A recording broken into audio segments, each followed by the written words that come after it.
Sakal Gunarnavasha Vande Guru Sri Charanarabindam.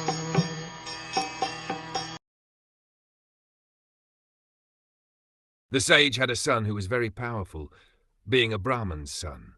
While he was playing with inexperienced boys, he heard of his father's distress, which was occasioned by the king. Then and there the boy spoke as follows: "Due to Maharaj Parikshit's good government, even of tender age, who was playing with other inexperienced boys, could become as powerful as a qualified Brahman.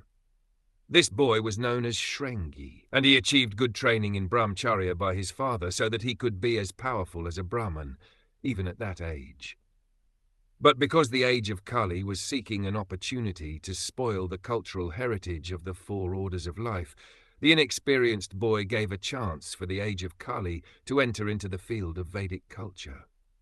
Hatred of the lower orders of life began from this Brahman boy, under the influence of Kali, and thus cultural life began to dwindle day after day.